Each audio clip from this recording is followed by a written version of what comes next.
जयकारा बोलिए श्री गुरु महाराज की जय। श्री परमहंस सत्यार्थी जी महाराज की जय। भगवान श्री नगरी निवासी भगवान परमहंस सत्यार्थी जी महाराज सतगुरुदेव भगवान की जय। सतगुरुदेव के प्यारे बच्चों, कल आपको बताया था कि क्रोध कैसे आता है। आज बताएंगे आपको क्रोध कैसे जाता है। क्रोध को मिटाने के लिए क्या करना चाहिए। सबसे पहले खाना याद रखो, मिल के खाना चाहिए। डाइनिंग टेबल पर बैठ जाओ या अलग मेज को सीधे करके बैठ जाओ या चटाई पे बैठ जाओ,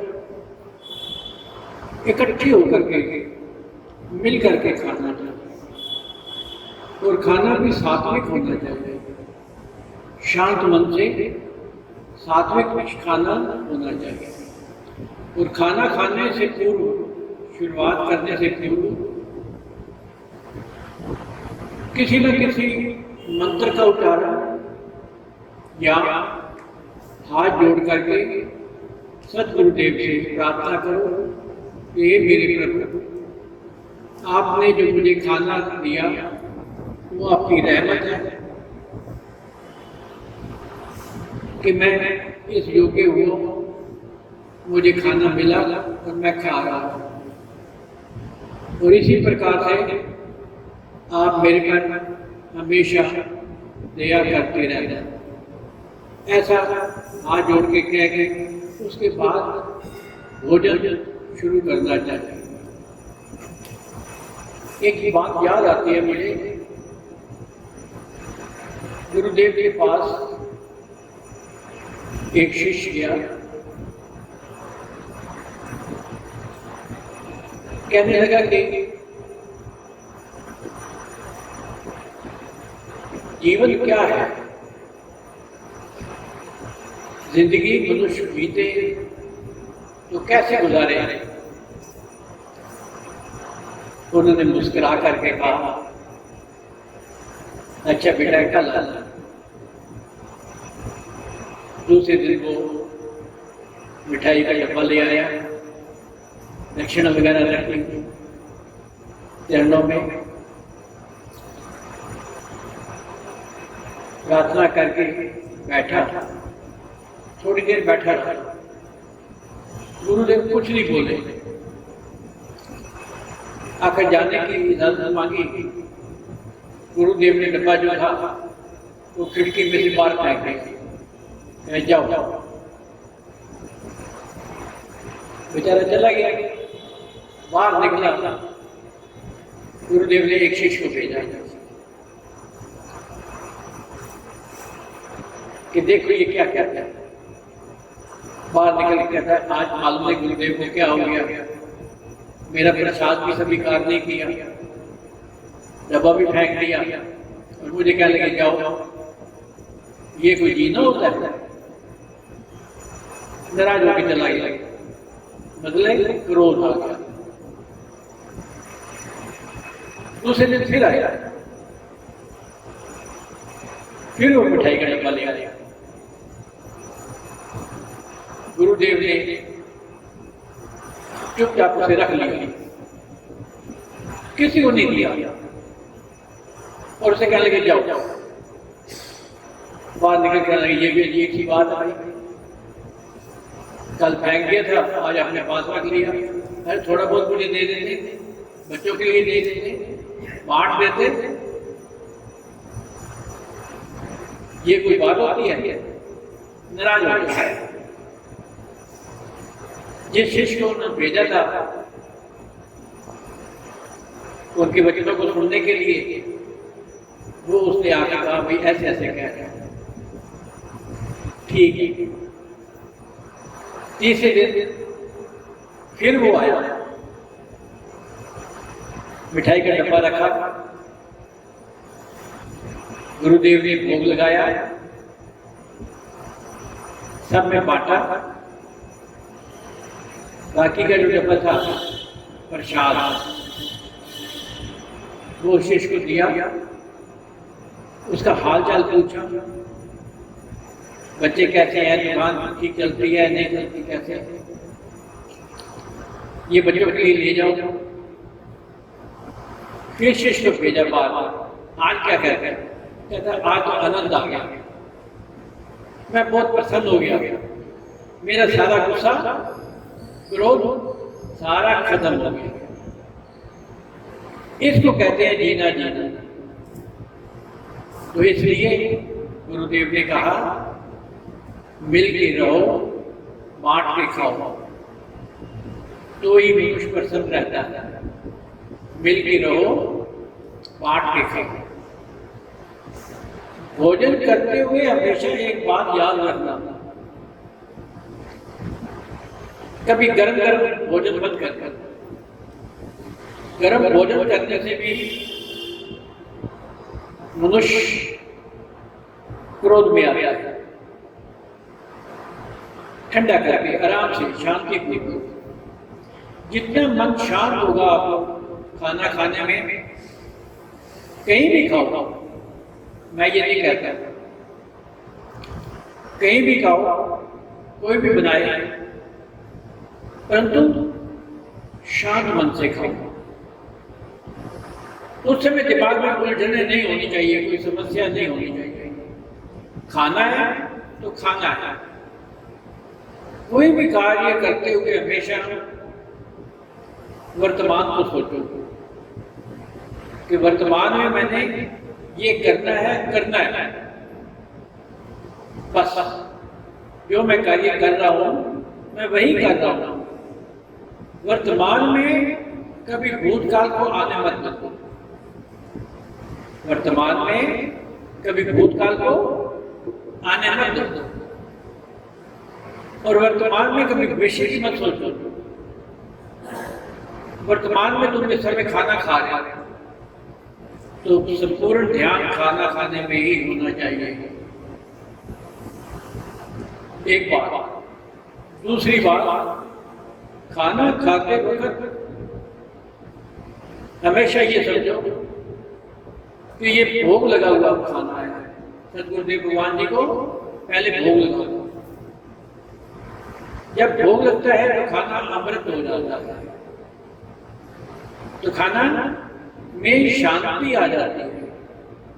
मैं गुरु महाराज जी का प्रसाद खा रहा हूं, लंगर में क्यों अच्छा लगता है? इसीलिए कि वो सदगुरुदेव भगवान जी को भोग लगा हुआ है।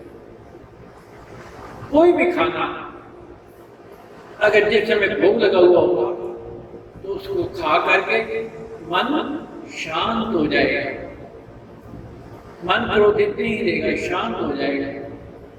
और शांति से खाओ। अगर तुम्हारे मन पसंद है तो ठीक है, नहीं है तो भी प्रसाद है। आप स्वाद के लिए खाना नहीं खा रहे, सिर्फ पेट भरने के लिए, जीने के लिए खाना खा रहे हैं। आप खाने के लिए नहीं जी रहे, बल्कि खाना आपको जाएगा और आप सिर्फ जीने के लिए खाना खा रहे हैं। खाने के लेकर के आप सिर्फ हमने गुरु महाराज जी का खाना है, गुरु महाराज जी का प्रसाद है, हमने उसको ले लिया है। ऐसा होना चाहिए। नंबर 2, दिनचर्या। दिनचर्या का बहुत महत्व है क्रोध में। शुरू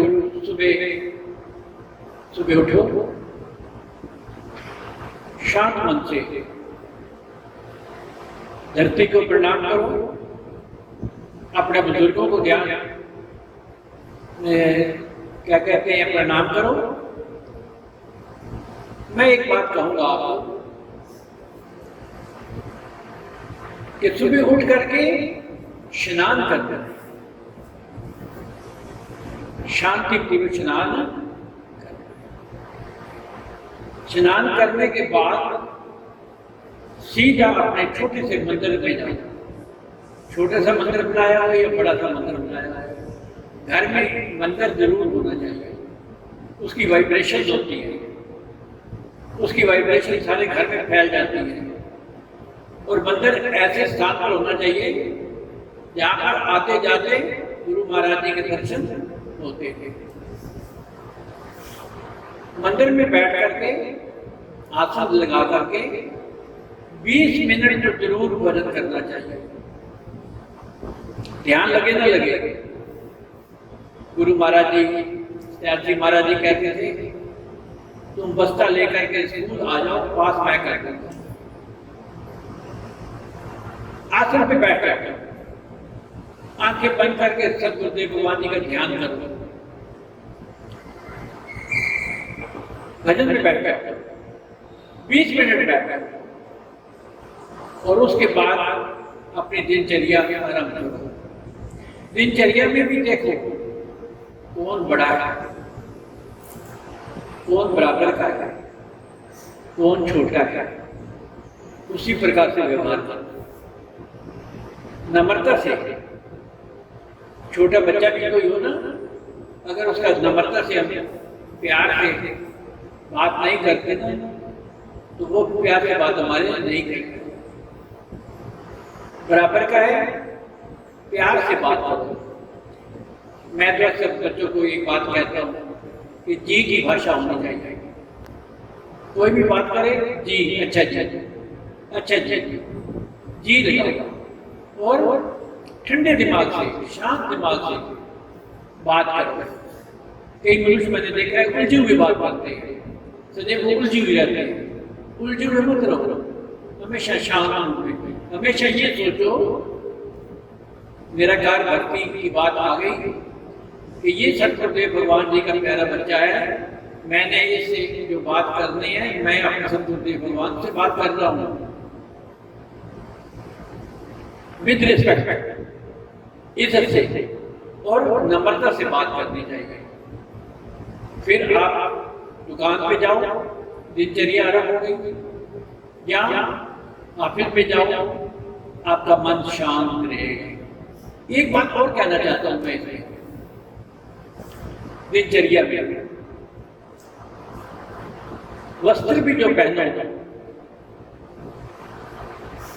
ज्यादा रंग बिरंगे मत पहनो।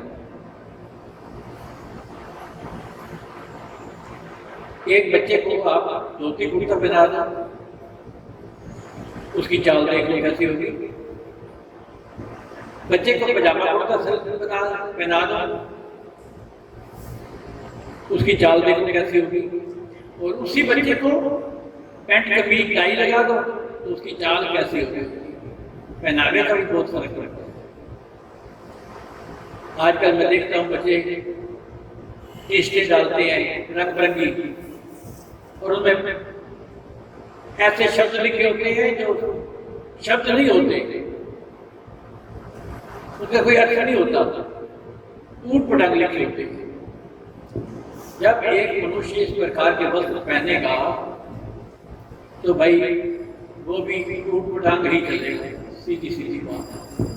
इसलिए कमीज डालनी हो, ज्यादातर कोशिश करो सफेद डालना, नहीं तो एक रंग की डालना, और वो भी रंग हल्का होना चाहिए।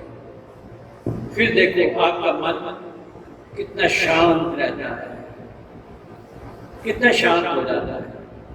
ये तुम्हारी दिनचर्या है। घर आओ वापस, रात को मुंह हाथ धो, सबसे पहले मंदिर में जाके मत्था टेक। मंदिर में मत्था टेक करके 20 मिनट सोने से पहले मनुष्य को जरूर भजन करना चाहिए। फिर देखो रात को आपको कैसे कैसे सपने आते हैं, कितना शांत रहता है मन, कितना नहीं। तो बाहर से कई लोग आते हैं, खाना क्यों नहीं बनाया, ये क्यों नहीं किया हुआ। अरे भाई घर में आए हो, शांति रहो, नहीं एकदम करो, एकदम गुस्सा। तो दिनचर्या अपनी इस प्रकार से बनाओ जिसमें आपको क्रोध न आए।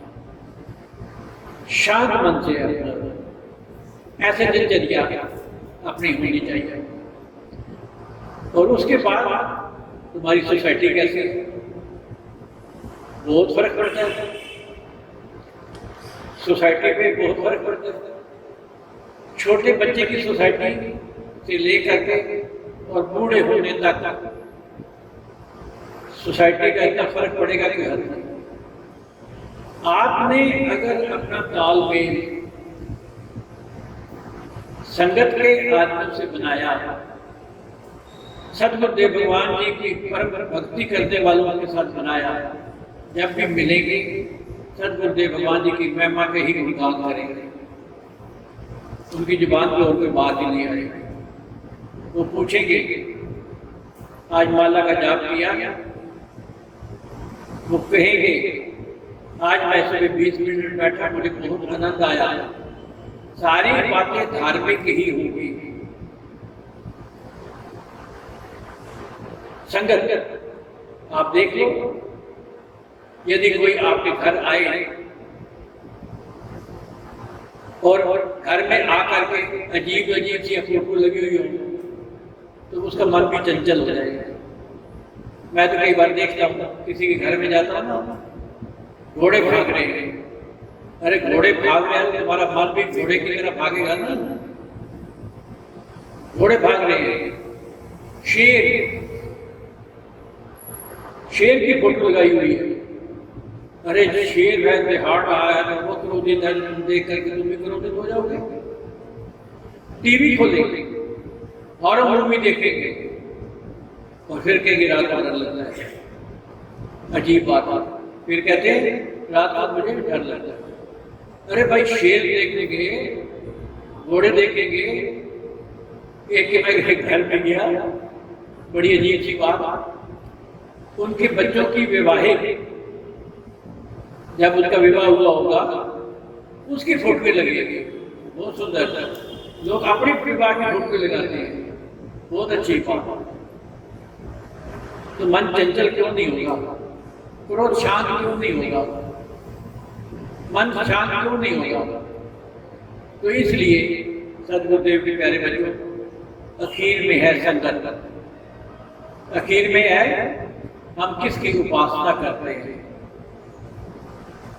हमारे सामने हमारे गुरुदेव शांत रूप में समाधिस्थ बैठे हैं, समाधि अवस्था में बैठे हैं। उनके चेहरे का नूर, उनके चेहरे की रोशनी देख करके मनुष्य प्रसन्न हो जाता है, कितना शांत हो जाता है। उनके भ्रिकुटी से निकलती हुई ऐसी शांत रोशनी जिसका हम अनुभव करके मन शांत हो जाता है।